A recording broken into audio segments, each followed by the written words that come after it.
एक गीत मैंने इन दिनों पंजाबी में लिखा। जितने लोग यहां बैठे हैं, मैं बहुत छोटा हूं आप में से कई लोगों की आयु से। जितनी आपकी अनुभव की आयु है उतनी मेरी टोटल आयु नहीं है। लेकिन मैंने ये सीखा है कि किसी का जन्म महत्वपूर्ण नहीं होता, उसकी मृत्यु महत्वपूर्ण होती है।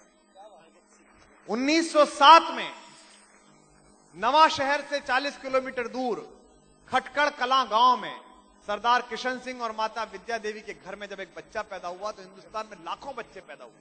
कोई नहीं जाना कि कौन बच्चा पैदा हुआ। थोड़ी बहुत थाली बजी, थोड़े से बताशे बटे। लेकिन 23 साल की उम्र में जब वो बबर शेर फांसी के फंदे पर झूला शहीद आजम भगत सिंह बनकर, तो हिंदुस्तान की माओ ने ख्वाब देखा कि उनकी कोख से भगत सिंह जैसा बेटा पैदा हो।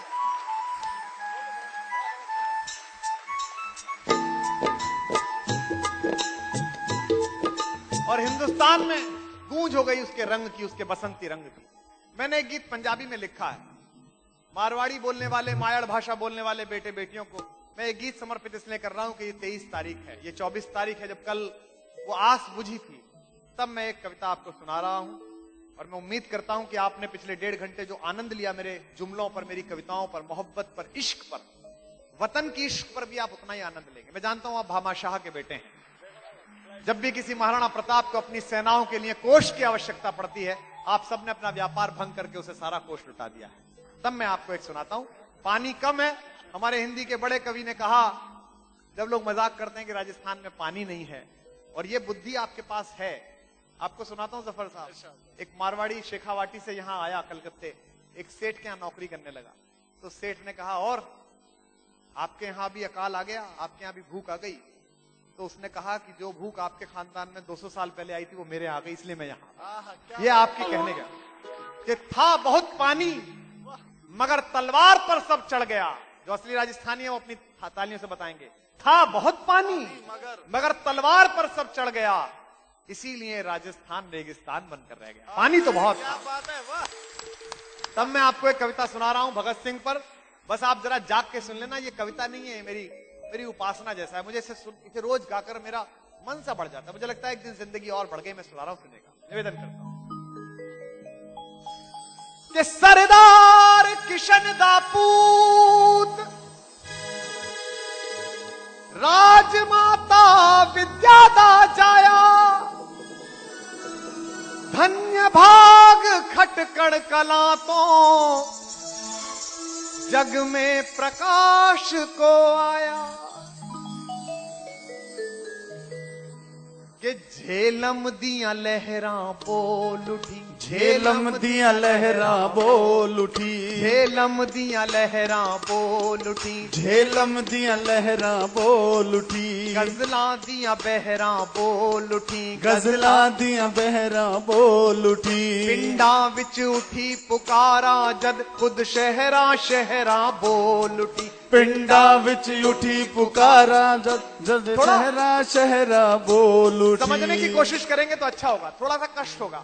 उनकी तो जिंदगी चली गई थी, आपको तो सिर्फ समझने का कष्ट हो रहा है, और आपकी तालियों को थोड़ा कष्ट हो रहा है, हाथ को कष्ट हो रहा है। तो इतना तो करिएगा। झेलम दियां लहरां बोल उठी, झेलम दियां लहरां बोल उठी, गजलां दियां बहरां बोल उठी, गजलां दियां बहरां बोल उठी। पिंडां विच उठी पुकारा जद खुद शहरां शहरां बोल उठी। पिंडां विच उठी पुकारा जद खुद शहरा शहरा बोल दी। सोए मुल्क विच बलिदाना दा, सोए मुल्क विच बलिदाना दा, सोए मुल्क विच बलिदाना दा, शुरू किया जगराता।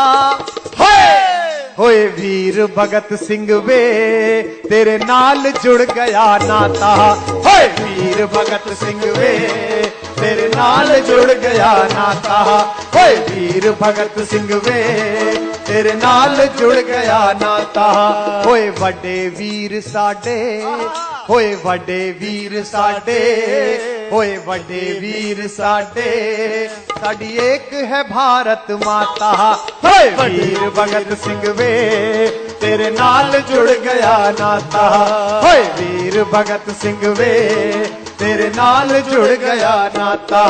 होए वड्डे वीर साडे, साडी एक है भारत माता। होए वड्डे वीर साडे, साडी एक है भारत माता। लाइन सुनिएगा। आजादो परवाना बोला, आजादो परवाना बोला। कौन आजाद? चंद्रशेखर आजाद उनके दोस्त थे और वो पंडित जी कहते थे वो आजाद जिसने ये कहा था अंग्रेजों के कारखाने में अभी वो गोली नहीं बनी जो मुझे जिंदा गिरफ्तार कर सके। मैं आजाद पैदा हुआ था और आजाद ही दुनिया से जाऊंगा। तब कह रहा हूं आजादो परवाना बोला, आजादो परवाना बोला। झांसी दी दीवानी बोली, झांसी दी दीवानी बोली। जितनी महिलाएं बैठी हैं, भाभियां बैठी हैं, सोच के देखिए 23 साल की नई बहू, एक दत्तक पुत्र गोद लिया हुआ बेटा, कितने महीने का? 7 महीने का, और उसे पीठ पर बांधा, घोड़े की लगाम दांतों से संभाली और दोनों हाथों से तलवार उठाकर कहा उस शेरनी ने कि जब तक मेरी नसों में लहू की एक बूंद है अंग्रेजों की औकात नहीं है कि झांसी को छू सके। उसके लिए पढ़ रहा हूं आजादो परवाना बोला, आजादो परवाना बोला। झांसी दी दीवानी बोली, झांसी दी दीवानी बोली। जद शाह जफर दी सांस आखिरी हर आनी जानी बोली, जद शाह जफर दी सांस आखिरी हरियाणी जानी बोली।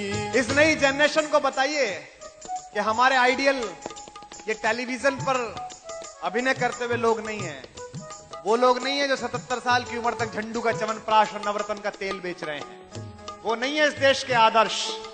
87 साल का बूढ़ा शेर बहादुर शाह जफर, आजादी की पहली लड़ाई का सेनापति, जहां मैं रहता हूं गाजियाबाद में हिंडन नदी गुजरती है, वहां जब गिरफ्तार करके ले जाया जा रहा था, दोनों बेटों की गर्दन कलम करके थाल में रख दी थी अंग्रेजों ने। एक अंग्रेज था फिलिप्स, 19 साल का, उसकी सेवा में था, सार्जेंट था, भारत में पैदा हुआ था, उर्दू जानता था, शायरी करता था, उसे भी पता था बहादुर शाह जफर शायर है।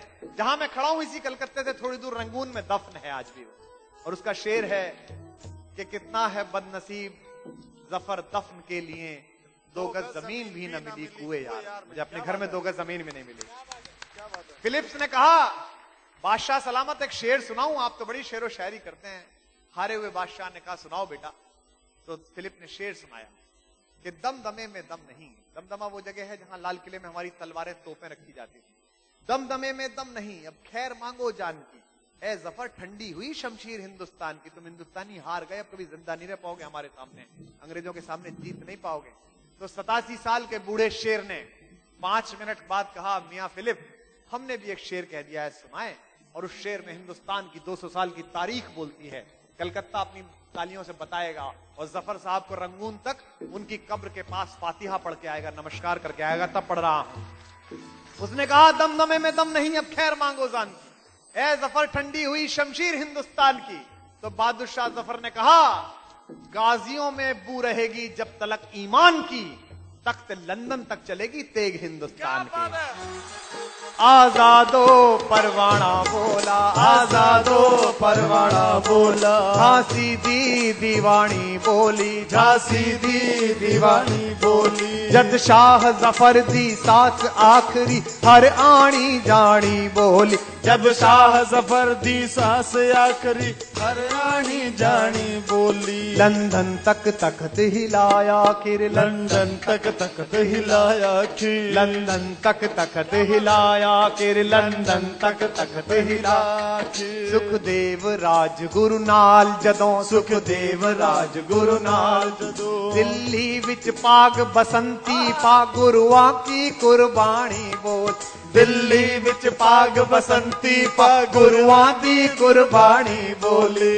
मेरी कोख भी जाए भगत सिंह, मेरी कोख भी जाए भगत सिंह, मेरी कोख भी जाए भगत सिंह, मेरी कोख भी जाए भगत सिंह। दुआ करे हर माता, ओए वीर भगत सिंह वे तेरे नाल जुड़ गया नाता, ओए वीर हाथ उठाकर तेरे नाल जुड़ गया नाता, ओए वड्डे परा साडे साडी एक है भारत माता, ओए वीर भगत सिंह वे साडी एक है भारत माता, ओए वीर भगत सिंह वे तेरे नाल जुड़ गया नाता, ओ वीर भगत सिंह वे तेरे नाल जुड़ गया नाता, ओ वीर भगत सिंह वे तेरे नाल जुड़ गया नाता, ओ वीर भगत सिंह वे तेरे नाल जुड़ गया नाता होए वीर भगत सिंह वे तेरे नाल जुड़ गया नाता होए वीर भगत सिंह वे तेरे नाल जुड़ गया नाता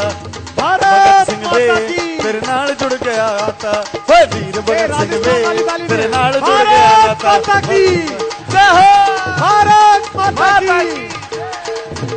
ओ मेरा रंग दे बसंती चोला मेरा रंग दे बसंती चोला मेरा रंग दे बसंती चोला मेरा रंग दे बसंती चोला मेरा रंग दे बसंती चोला मेरा रंग दे बसंती चोला मेरा इस रंग चोले को पहन शिवाजी खेले अपनी आन पे इस चोले को पहन शिवाजी खेले अपनी आन पे इसे पहन झांसी की रानी मिट गई अपनी शान पे इसे पहन झांसी की रानी मिट गई अपनी जान पे आज इसी को पहन के निकला पहन के निकला आज इसी को पहन के निकला हम मस्तों का टोला मेरा रंग दे बसंती चोला मेरा रंग दे बसंती चोला हो मेरा रंग दे मेरा रंग दे मेरा रंग दे बसंती चोला रंग दे बसंती चोला मेरा रंग दे बसंती भारत माता की मेरा रंग भारत माता की चोला वंदे रंग दे बसंती वंदे चोला मेरा रंग दे बसंती चोला